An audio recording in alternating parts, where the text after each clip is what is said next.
Scraped trees mark the path of the truck on its journey to the riverbed. Mystery. What in the world's going on? Desperation. Hitting the wall and some wires on his way down. Dubious decisions. Any kind of drinking while you're boating could be a big problem. Crime scenes only get crazier. This thing was barreling towards the water. When bodies of water are involved. Wasn't slowing down. You did what?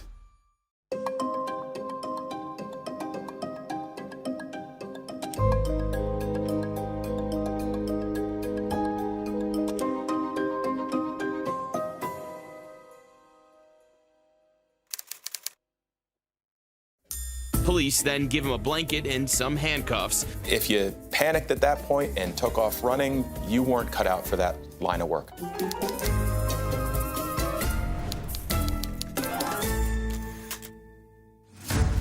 Imagine you're driving a stolen car and a police car just happens to pull up next to you. One spring day in 2016, this exact scenario plays out in Pittsburgh. I'm sure that is the cardio workout of the perpetrator's life. Their heart is probably pounding in their chest. My name is Lance Fletcher. I'm a New York City criminal defense attorney and former prosecutor. The gentleman behind the wheel doesn't play it cool. When the driver looked at the detective, he immediately took off through the intersection through a red light. Who is paranoid enough to believe that the police officer is looking specifically for him. My name is Professor Keith Taylor. I'm an adjunct assistant professor at John Jay College. As a law enforcement professional, I dealt with water rescues, all sorts of unusual occurrences. A driver speeding away when no one's chasing him? That's unusual. Now they're on you. They're on you for at least what you just did with the intersection, and once they run your name and run information on the car, they're gonna find out a whole lot more. Detectives ran the plate and discovered the car had been stolen from Bloomfield overnight. The driver of the Hot Wheels doesn't get the high-speed escape he is hoping for. Sky 4 with action cam overhead as this stolen car crashes at the West End Circle near West Carson Street. Instead of surrendering, the suspect speeds off on foot. He got out of his vehicle and fled, led them on a foot pursuit towards an auto recycling yard in the area. Told me to stay in my car, lock my doors. I seen the dogs running through the yard here. They flushed a guy out over here by the cars. They start running down Carson Street. You don't want to make a bad situation worse by introducing someone who is running from the police into a population that has no idea. Police in hot pursuit. You're going to ask for additional resources that can help with the search. Canines on the scene. Their extraordinary sense of smell allows them to track individuals even at far distances. These dogs don't want to play fetch. We see those dogs start to run. Then the suspect climbs over a fence, falls to the ground, and crosses over the train tracks. What comes next, you have to see to believe. The runner runs out of real estate, just the Ohio River in front of him. So, he treats the steep decline like a water slide, with no soft splash of a landing. When you get up to the edge of the bank here, it looks like it's going to be a 90-degree drop down to the water. But one thing the suspect might not have realized is that in actuality, that wall angles out, and that's essentially where he landed. Ouch. He got stuck on some type of rope that was connected to the barge. That is indicative of having no plan and plenty of desperation and adrenaline. What starts that morning as a chase shifts into a rescue. Hitting the wall and some wires on his way down, splashing around. You're going very fast in terms of having a level of normalcy to all of a sudden getting a number of very significant situations that you have to deal with. He's trying everything he can to try to find a way out of the water. He climbs up on a rope that's attached to a barge and then kind of slides across to safety. He eventually gets on that barge and is greeted by river rescue crews and police, who then put him in handcuffs. A wild chase that involves car crashes, dogs, and river plunges is so good, it deserves a sequel? You did what? Yep. According to police, he escapes while being treated at the hospital. Officers found him hiding in a dumpster where they arrested him for the second time today. No way. Impossible. I'm incredibly impressed with how motivated this guy is to escape and keep escaping. He was what you call a one-track mind, and he was very focused on one simple thing: getting away from the authorities. The gentleman faces a slew of charges. If I'm a prosecutor and a case is highly televised and it receives lots of publicity, I'm happy from a certain point of view because there is a lot of evidence that's been recorded. The River Bandit pleads guilty to criminal trespassing, false identification to a law enforcement officer, reckless driving, and escaping and fleeing or attempting to elude an officer. Though he's not charged with stealing the car he originally took off in. If you've got a very limited goal, which is to get away, you don't care how or where or when you do it. I would think, oh my God, I gotta get out of the way. I hope that the guy in the boat is okay and safe, not dead or something like that. I hope this isn't terrorism.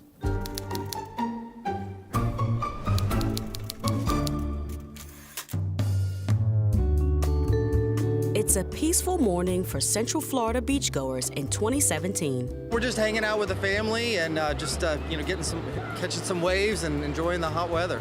When something bizarre suddenly happens. We're like, what in the world's going on? Sean Stevens couldn't believe what he was seeing when the vacationer shot this cell phone video of the 32-foot boat, not just washing up on shore, but motoring in. Lifeguards quickly ran over to see if someone on board had fallen unconscious at the wheel. The boat was still running. The motor was kicking up water. To the lifeguard's surprise, the boat is empty, except for a pair of shorts with a wallet and ID inside, setting off all kinds of theories. Was this a criminal act? Was there some sort of foul play? Local authorities wonder if the driver of the boat fell overboard. The Coast Guard dispatches a helicopter and scans the surrounding water.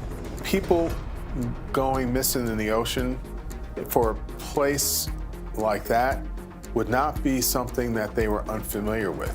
The Coast Guard chopper searches along the coastline and for miles out into the water with no luck. Fortunately, there were few swimmers that morning, so no one was hurt by the boat washed ashore. I mean, this thing was barreling towards the water, but I don't know how fast it was going, but it wasn't slowing down. While authorities try to figure out how the boat got here in the first place, they also start making plans on how to get it out of here. This equipment was brought in by a company called Sea Tow, and you can see that it can be inflated. There, as we give you a close-up, underneath the hull, you can see that it helps to lift up the boat as the high tide is coming in. 10 hours after it literally motored its way onto Daytona Beach, the 32-foot sport fisher was carefully floated out from shore on the rising tide and towed away. Never seen them do that before. I never have. It was cool. One mystery solved, one to go. Investigators were able to get a hold of the owner of the boat. That owner is out of state and had left it at a local marina for some repairs. Investigators begin to suspect something fishy. It turns out an employee at the marina reported some suspicious activity. There appears to have been either a burglary or a vandalization on one of our boats. There's debris all around this boat, like someone was rummaging through it. It looks odd. And then there's a bunch of liquor bottles that are half full. Investigators review security footage that shows someone entering the boatyard around 4:30 a.m., then driving the stolen boat out of the marina 2 hours later. It doesn't take long for authorities to suspect the abandoned shorts and wallet might be theirs. Investigators run a background check on the ID, leading them right to the suspect. He told detectives the last thing he remembers is drinking a couple of Four Locos at the 7-Eleven. Four Locos are a line of alcoholic beverages, and the 7-Eleven the defendant spoke of is here on Beach Street, right across the street from the marina. Detectives say he told them he blacked out from over-intoxication, and he admitted that he was drinking at the 7-Eleven and was rather drunk and just making stupid decisions. How did their ID and shorts end up on this unmanned boat that washed ashore? How did they end up with no recollection of what happened? The suspect tells authorities he believes he was alone but doesn't remember jumping from the boat. His only memories are swimming in the ocean and waking up on the beach in someone else's shorts. It must be a wild time if you can't remember what you did Authorities charge the suspects with 2 counts of burglary and 1 count of grand theft. The suspect eventually pleads nolo contendere and is sentenced to probation with no jail time and with an adjudication of guilt withheld. A nolo contendere plea in a situation like this means that the person really didn't want a contest, meaning quite literally no contest. They didn't want to go to trial with it. I've been around long enough where I've had cases where somebody drank 4 Loko, and that was a bad night for him. So bad that he had to come see me, but it was all right. I was able to work it out. Up next, search and rescue, or disappear and escape. The truck was quickly located, and it was determined that no one was inside.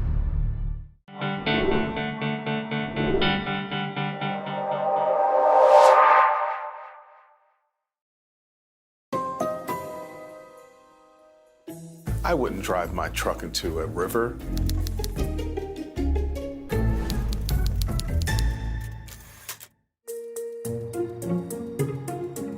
Around 3 a.m. one September morning in 2013, a New Hampshire state trooper sees a car driving erratically in the picturesque city of Claremont. The trooper attempted to stop a vehicle for erratic operation. It was driving with headlights out. Why stop, of course, when you can drive 0.2 of a mile down a dead-end road where road meets river? Scraped trees mark the path of the truck on its journey to the riverbed. The stolen Toyota Tundra plunges into the Sugar River. You've heard of tugboats, but truck boats? There is no such thing as a truck boat. Sorry. The trooper went over the embankment, saw the 2 people in the river. One was swimming away, the other was clinging to some rocks. It quickly went from one extreme to the next. So it was no longer a perp search, and it was now a rescue mission. The trooper thinks fast and gets a rope from a nearby home. But when he returns, the person clinging to the rocks is gone. I think the easiest way to describe a workday in the life of a police officer is expect the unexpected. The trooper calls in backup, a team that specializes in this sort of situation. Dive teams are specially trained individuals that work for specific missions around water. Even with the dive team on site, this is no easy mission. At least 2 suspects are on the run, or swim. The early morning hour isn't helping things either. Complicating things further, a nearby dam. The concern in this situation was that the 2 individuals were not far from the area where the dam pulls the water in. You can use equipment that will drag up things that are in the water. The truck was quickly located, and it was determined that no one was inside. The search continues for the 2 known escapees. Authorities are not sure if this is a recovery or rescue mission. We did do some search patterns afterwards, but we limited it because it's a nighttime operation. There'd been, quite a bit of time had gone by. Several hours later, shortly after the truck was pulled from the river, authorities catch the 2 suspects. One individual ended up making it across the river and hightailed it out as far as he could go. How far? Try Vermont. Okay, it sounds more impressive than it really is. The suspects turn out to be an 18-year-old man and a juvenile. Defending a youthful offender, there are a lot of things you have to keep in mind, and one of them is that the brains of 18-year-olds and even 19-year-olds are just simply not as developed. There's a lot of science on this that shows that portions of their brains that are sort of involved in decision-making are not what they would be if you just gave them a little more time to grow up. And those are issues that are often argued to judges and prosecutors and explained in a way that can hopefully lessen the charges or add a little context into what happened. The 18-year-old pleads guilty to reckless conduct with a deadly weapon and receiving stolen property. He ends up serving 3 months in jail, followed by 3 years of probation. It did end well in terms of the fact that there were no fatalities, and they did capture both individuals. Coming up, a party boat has a hangover. I mean, I don't know if you should be drinking Long Island iced teas ever.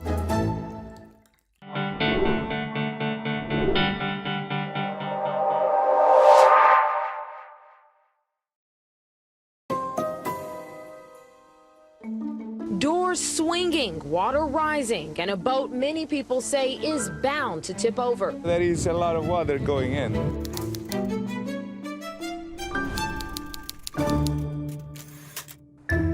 In the early morning hours one summer day in 2016, this 72-foot yacht called the Timeout runs aground in Palm Beach, Florida. The Timeout was definitely in a timeout. When authorities arrive, they find two people on board. One of them is the captain, who says he's been drinking Long Island iced teas, a potent cocktail with 4 types of liquors. I mean, I don't know if you should be drinking Long Island iced teas ever. His blood alcohol level is nearly twice the legal limit, according to police.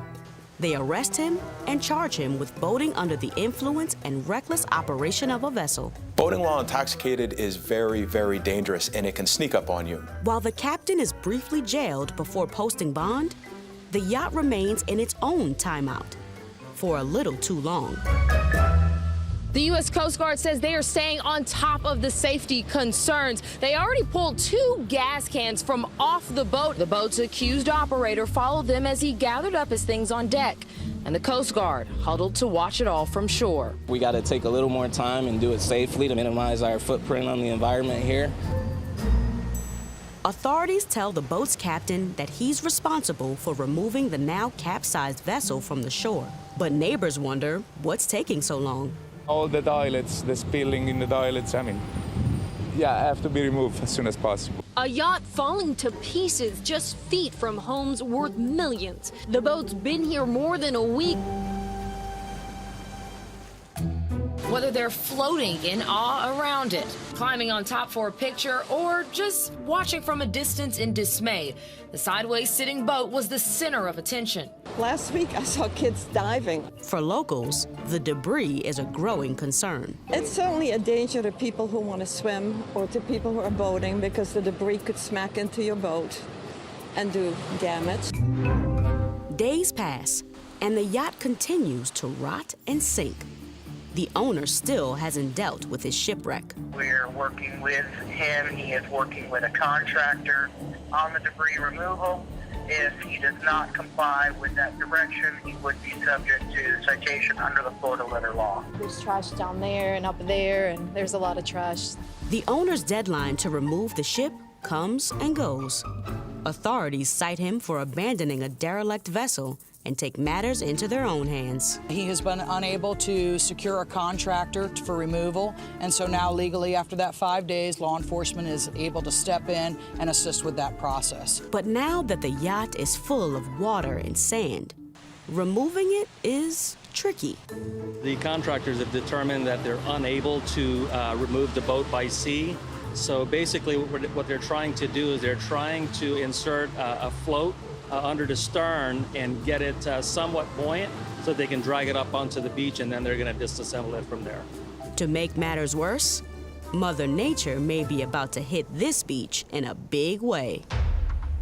Salvage workers working around the clock this weekend to get this 72-foot yacht off Palm Beach before Hurricane Matthew heads this way. The 72-foot eyesore known as Timeout has a new set course without its captain. The yacht now on its side, waves crashing on top of it for weeks. Now town officials stepping in, sending him the bill. I am very hopeful that this will be out of the way. I'm 2 miles on the beach and I see all the way down 2 miles. There's pieces of a sofa down there, there's cushions. It's a mess. The way the city leaders were looking at this yacht, they saw it as an imminent threat to that immediate area. The remains of that yacht would be spread throughout the area, and if the hurricane was strong enough, could do serious damage to whatever was nearby. A month after the yacht ran aground, its hulk is finally gone. But evidence of it still remains. Debris like this still litters the beach, but the town of Palm Beach says they've already paid thousands of dollars to get rid of the yacht. As you can see, it's gone. They say they want that money back, and they're willing to take legal action. The town council votes to charge the captain for tens of thousands of dollars, but he fires back and sues the city and police department for $450,000, the cost of the yacht. He claims he placed a mayday call when his vessel had engine failure and encountered large waves.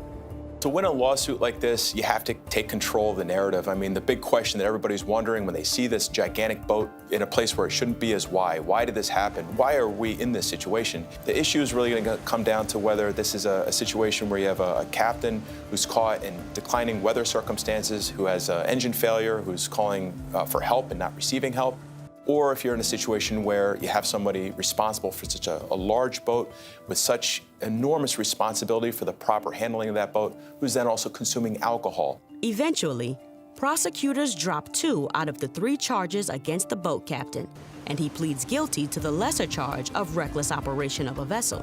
He's sentenced to probation, and the court dismisses his legal claims against the town and police department. Dealing with issues in a timely manner can avoid what the timeout turned into, which was a $200,000 boondoggle cleanup.